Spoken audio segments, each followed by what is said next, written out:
अस्सलाम वालेकुम नाजरीन, मैं हूं नदीम अकरम और आज बात होगी सिनेमा की, लेकिन एंटरटेनमेंट की नहीं।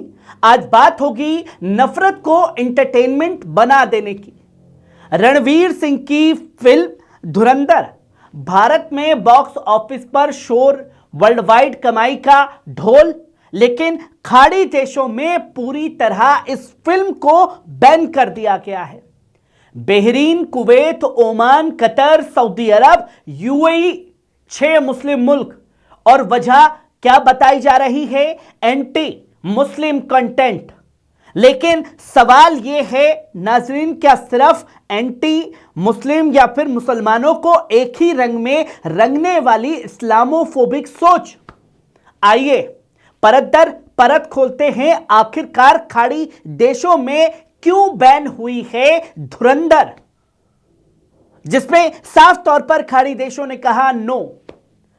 नाजरीन, गल्फ कंट्रीज कोई नई बात नहीं है। पहले भी ऐसी फिल्में जो मुस्लिम देशों को विलेन और मुस्लिम नामों को बदकिरदार बनाती हैं, यहां रिलीज नहीं हो पाई हैं।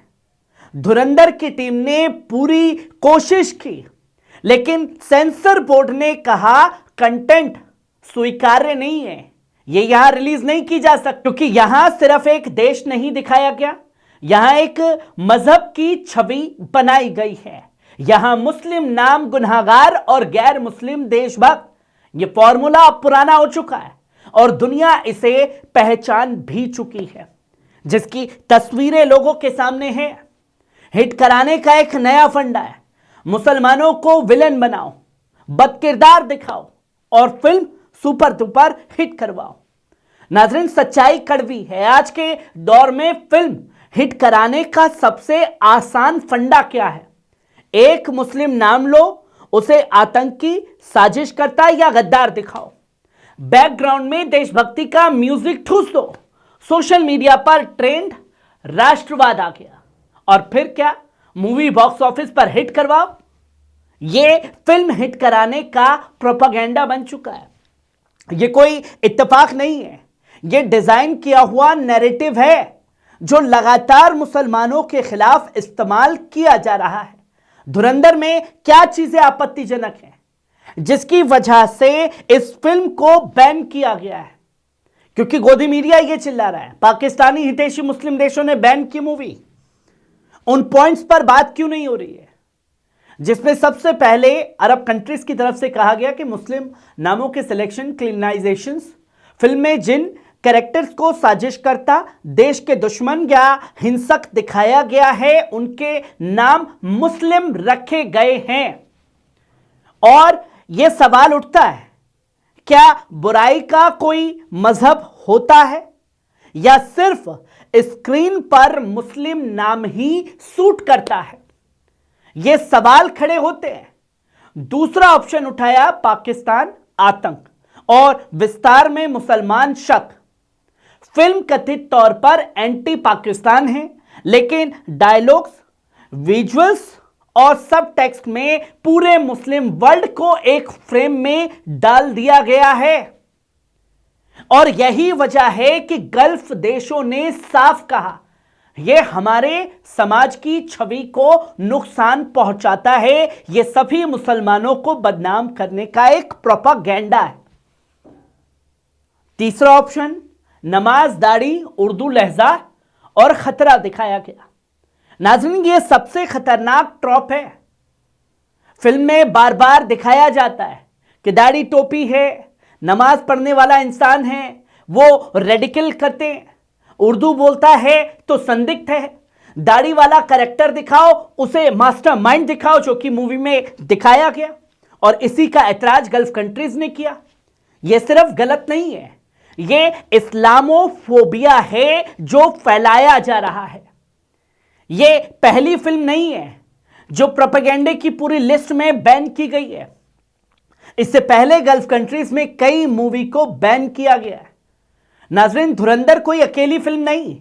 पिछले कुछ सालों में प्रोपेगेंडा सिनेमा की बाढ़ आई हुई है देश में, जहां मुसलमानों को, मुस्लिम देशों को बदकिरदार दिखाना, आतंकी संगठन दिखाना, उर्दू इस्लामी पहचान को नफरत भरा दिखाना, खतरे के तौर पर बेचा गया दिखाना, और हर बार वही पैटर्न, हीरो राष्ट्र, विलेन मुसलमान, और मूवी को हिट कराने का प्रोपेगेंडा।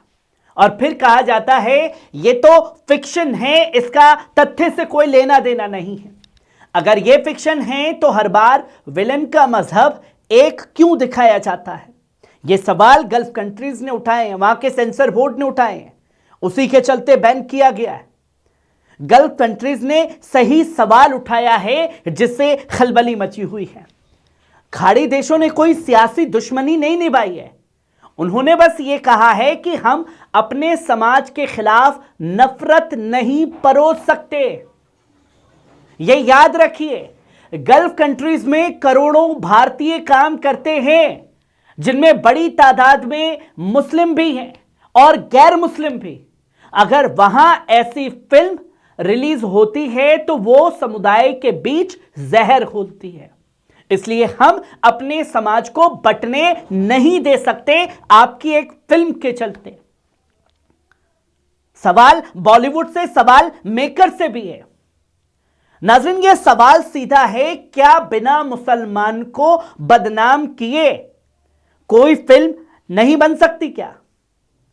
क्या देशभक्ति दिखाने के लिए किसी मजहब को कुचलना जरूरी हो चुका है?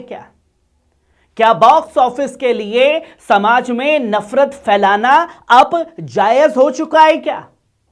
अगर जवाब नहीं है तो फिर क्यों ये फिल्में बनाई जाती हैं? क्यों सेंसर बोर्ड से कोई एक्शन नहीं लिया जाता? यही सेंसर बोर्ड के काम जो अरब कंट्रीज में है उन्होंने किया, मूवी को बैन करके।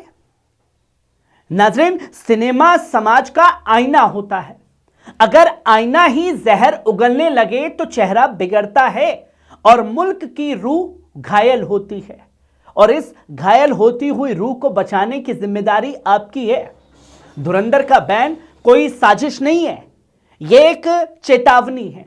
दुनिया अब समझ रही है नफरत बिकती नहीं है, सिर्फ नुकसान करती है, आपस में दिल की गहराइयों को गहरा करती है। हिट फिल्में वो नहीं जो नफरत फैलाए, हिट फिल्में वो हैं जो इंसानियत बचाए, इंसान का पाठ पढ़ाए। आप देखते रहिए पल पल न्यूज, मैं आपके साथ नदीम अकरम। कैसी लगी खबर कमेंट बॉक्स में आकर के अपनी राय जरूर दीजिएगा, क्योंकि प्रोपेगेंडा बेनकाब होना बहुत जरूरी है। और आज के वक्त में नफरत किस तरीके से परोसी जा रही है, यह किसी से चेहरा छुपा हुआ नहीं है।